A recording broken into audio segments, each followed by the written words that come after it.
กับมันใหญ่ข่อยก็เลยถามว่ามันใหญ่เจ้าเฮ็ดจะได้คือเต่าเจ้าใหญ่แท้เอาจังได๋จังมาถ่วงกันแนวนี้ฮะจังได๋จังมาถ่วงกันแนวนี้เอา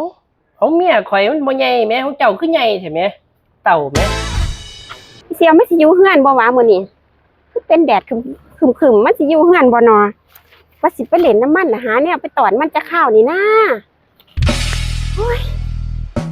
ไสน้อเฮ้ยมีคนอยู่บ่ว่าจังไหนล่ะโอ้ยไปจังไหนมาจังไหนล่ะเฮ้ยหมอโอ้ยก็ขึ้นหอดขึ้นถึงแล้วเนาะเฮ้ยเนาะได้ยังแน่นั่นได้ยังแนวมาตอนละเฮ้ยแนวมาตอนคือเดี๋ยวนี้มาฝากเท่าไหร่จังไหนคือบ่ส่งข่าว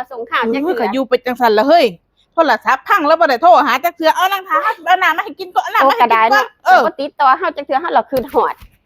เฮานี่บักหน้าปลอดสารพิษเด้อนี่มีแต่หน่วยงามๆแล้วนี่เก็บมาฝากหมู่พ่อเด้นี่ก็นำเต่านี่พ่อได้ออมใส่หมูนี่มันละบ่ติดต่อเฮาจักเทื่อเด็บมันอันก็ได้โอ้ยเสียวคือกันล่ะไปจะได้แน่ไม่เชียวโอ้ยขึ้นหอดขึ้นเถิงแล้วจะมาหาขึ้นหอดขึ้นถึงบ่แล้วแนวมาตอนโอ้แนวมาตอนเอามาให้ฝากเมียข่อยบ่ก็ฝากน้ำกันนั่นล่ะเต่าเจ้าใหญ่เนาะหัวมันสิใหญ่อยู่ไสฮะมันสิใหญ่อยู่ไส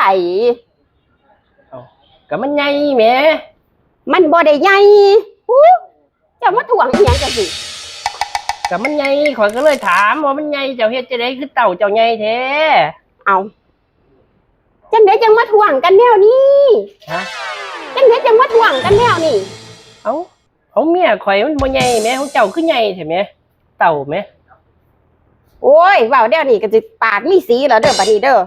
เอาจะสิมาขึ้นในข่อยอีหยังล่ะอยู่ดีๆก็สิมาถ่วงเต่าหน่อยเต่าใหญ่หน่อยใหญ่มันก็สิเป็นหยังเต่าข่อยจะเป็นบ้าบ่เอาก็ข่อยว่าเฮ้ยตัวคือเสียงดังสิตัวเป็น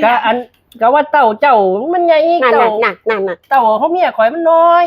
สิไปปากมีสีได้ผัวโตนี่เฮ้ยเต่าไผ่ใหญ่เต่าไผ่หน่อยมันระว่ามันถ่วงเต่านั่นมึงก็แน่มึงแน่นี่อันไหนใหญ่อันไหนหน่อยมึงก็แน่มึงแน่ไม่สิว่าไปทัวทิพย์ตัวแดงมันเป็นหยังเฮ้ยตัวบอกเข้ามาอยู่ดีๆก็มาถ่วงเต่าเฮาหน่อยเฮาใหญ่อยู่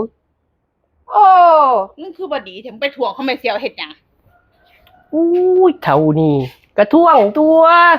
ถ่วงเฮ็ดหยังถ่วงมันเป็นอีหยังมีมารยาทเนี่ยเป็นคนมีมารยาทเนี่ยตีล่ะโอ้ไม่ได้เป็นคนจังสิกินได้อยู่บ่ไม่เชียวฮะกินได้อยู่บ่นี่สิมากินอีกเอาเฮ้ยผัวโตตัวฟ้ามึงเด้อ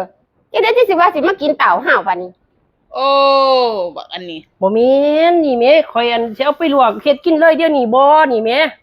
กินเดี๋ยวนี้บ่ข่อยสิไปลวกให้เต่านี่เต่านี่เต่านี่บ่ใหญ่ก็แม่นของเมียข่อยยังซ้ำนี่อยู่บ่ทันใหญ่โอ้คือเบาๆให้สวดมึงเดี๋ยวข่อยสิไปเฮ็ดนี่กินเด้อเดี๋ยวข่อยไปนี่กินถ่าพากันคุยกันถ่าอีนี่ละโอ้เว้าตำบักโดนแต่ละเวทนี่เนาะขึ้นตำบักโดนนึงว่าสูเสียงบักดังบักก้องกูล่ะว่ามันพกสิเฮ็ดอีหยังเอากันนี่ว่าอยู่ซื่อๆก็มาถ่วงเต่าคนเนาะก็ว่าจะถ่วงเต่านี่ตินะบ่ว่าน้ำเต่าก็บ่ว่าหมอก็ได้ตกก็ได้นั่งพอเฮ็ดเด้อสิกิน